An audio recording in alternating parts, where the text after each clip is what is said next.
The holographic message flickered to life aboard the warship Vindication, casting eerie blue light across General Harper's scarred face.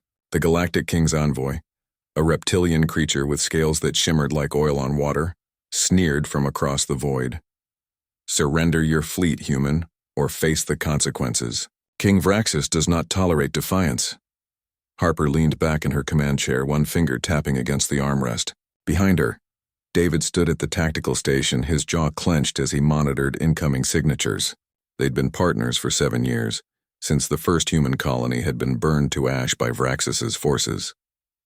"Tell your king," Harper said, her voice cold as vacuum, "that humanity doesn't kneel. Not to him. Not to anyone." The envoy's eyes narrowed. "You will regret this arrogance, General. The king has ways of dealing with obstacles." The transmission ended. David moved to Harper's side. "You think he'll actually try something? He's never gone after individual commanders before." "He's desperate," Harper replied, studying the star charts displayed before them. "We've taken 14 systems in the last 6 months. He's losing, and he knows it." She glanced at David. "Double the guard rotations. If Vraxis wants to play dirty, we need to be ready." 3 nights later they came. Harper was reviewing supply requisitions in her quarters when the lights died. Emergency systems kicked in a heartbeat later, bathing everything in crimson. The door hissed open and 4 shadows slipped inside.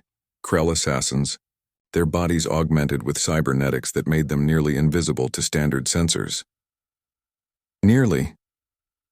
Harper rolled behind her desk as the first plasma bolt scorched the air where her head had been. Her hand found the pistol magnetically locked beneath the desktop, and she came up firing. The lead assassin's shields flared and held, but it bought her precious seconds. "Intrusion, Deck 7, she shouted into her comm. "Commander David, we have..." A second assassin vaulted the desk, claws extended. Harper met the creature with a combat knife that had seen a dozen worlds, deflecting the strike and opening its throat in a single fluid motion. Krell blood, thick and purple, sprayed across her uniform. The remaining 3 hesitated. That hesitation cost them. The door exploded inward as David arrived with a security team, their assault rifles lighting up the darkness. The firefight lasted 11 seconds. When the smoke cleared, 4 Krell assassins lay dead on Harper's floor. But they weren't the only ones. Over the next week, reports flooded in from across the human fleet.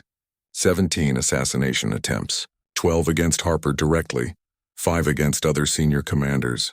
The Krell were the galaxy's premier killers, worth their weight in antimatter. Vraxis had spent a fortune trying to decapitate human leadership. Every single assassin was dead. Harper stood in the Vindication's morgue, David beside her, staring at the rows of alien corpses. Medical officers moved between the tables, cataloging wounds and extracting intelligence from cybernetic implants. 47 assassins, David said quietly. "That's unprecedented. The Krell never fail like this." "They've never fought humans before," Harper replied. She turned to face him, and for a moment, the weight of command lifted from her features. "David, I need you to do something for me. Something that might start a war. We're already at war. Not like this." Harper's expression hardened into something ancient and terrible. "I need you to take Razor's Edge and deliver a message to King Vraxis. Personally." David understood immediately. A slow smile spread across his face. "What kind of message, General?"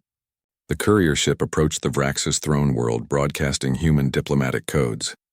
The orbital defense platforms tracked its approach but held fire. After all, what threat could a single small vessel pose to a planet defended by 1,000 warships?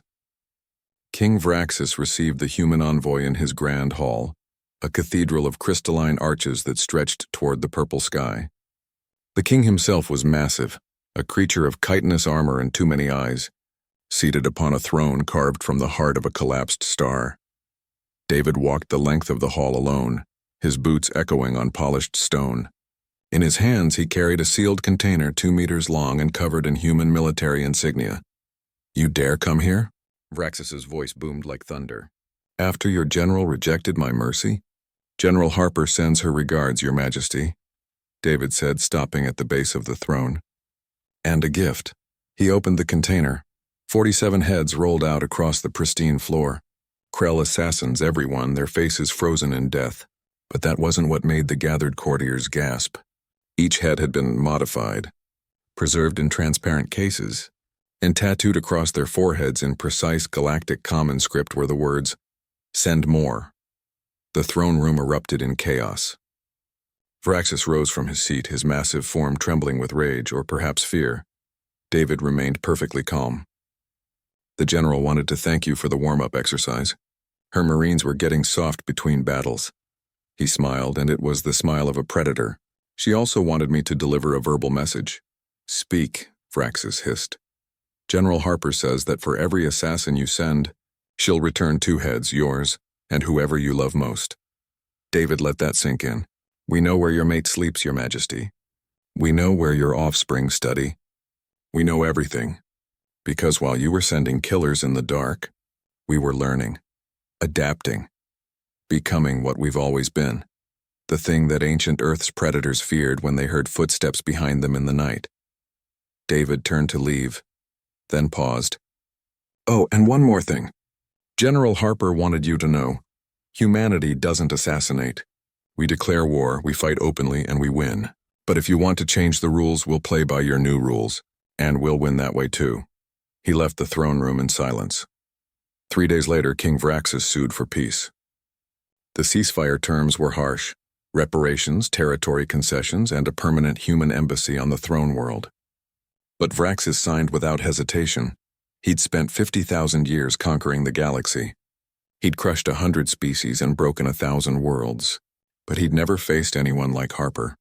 Like the humans, in his private chambers that night, Vraxis looked at the photo his intelligence service had finally acquired. General Harper standing on the bridge of her ship, arms crossed, surrounded by her crew. She wasn't smiling. She didn't need to. Her eyes said everything. "We are humanity. We don't start fights, but we finish them." And for the first time in his long, violent life, the Galactic King understood fear. Aboard the Vindication, Harper read the peace treaty while David poured 2 glasses of something amber and expensive, salvaged from a human colony they'd liberated. "To humanity," David said. Raising his glass, Harper smiled, a rare, genuine expression. "To humanity, the species too stubborn to know when to quit." They drank, and somewhere in the darkness between stars, the galaxy learned a new lesson. You could threaten humanity's worlds. You could fight their fleets, but send assassins for their leaders? They'd send back a message written in your own blood, and